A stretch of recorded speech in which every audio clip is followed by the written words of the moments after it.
today we're looking at over 30 states right now that have legalized industrial hemp as a crop at the state levels. We're trying to end this insanity of prohibition, which started effectively back in 1937 as a tax, but then in 1969 when industrial hemp was put on the Controlled Substances Act as a Schedule I drug of all things.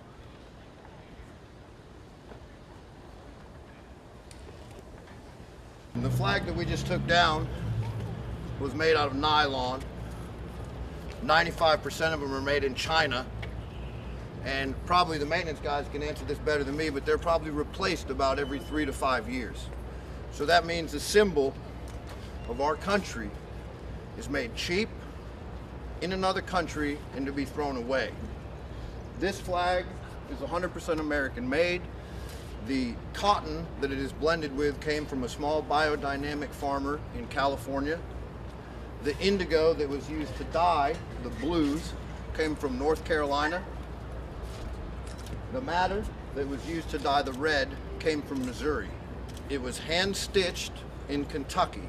This is truly a handmade American flag that someone could pass on to their children and their children's children. And I think that's the legacy that we should be leaving as farmers and as citizens for the future of this country. This historic flag raising. This flag represents the heart and soul of American farmers, veterans, our movement. It's wonderful.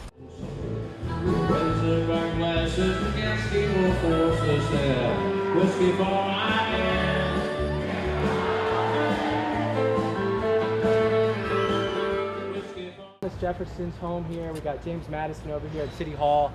Both of those presidents grew hemp.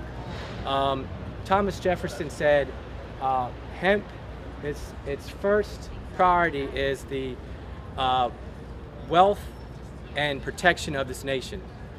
And that is a huge statement to make. An important thing to bring back to our farmers and for this new industry. We're looking to wind that clock back and bring back really what is the crop of our founding fathers back to America's farms.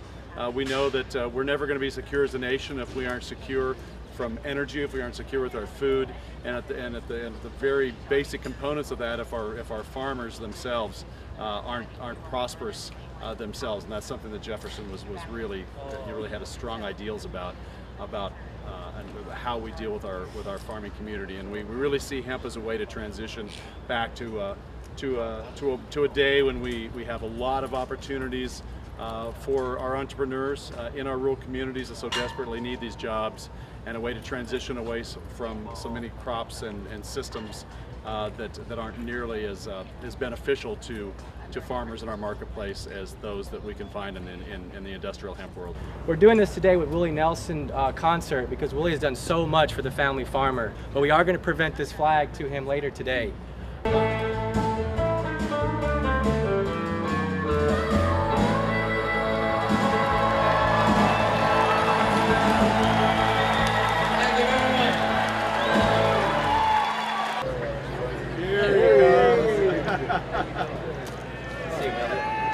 Willie, good evening. How are you, sir? Right here. Blake's got one more. Earlier this week, the video Harvesting Liberty was launched on a nationwide campaign to gather signatures, which will be delivered to Congress on July 4th, to encourage Congress to pass House Resolution 525, which is again why we're here today. It's May 25th. House Resolution 525 in the home of Thomas Jefferson. I've never seen a time and a crop that I think has incited more optimism and curiosity from the farming community as I have about industrial hemp.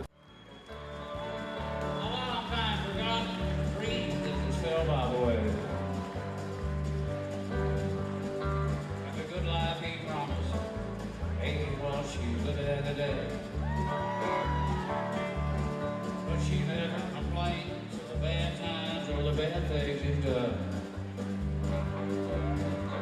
She just talks about the good times they've had and all the good times to come. So she's a good-hearted woman.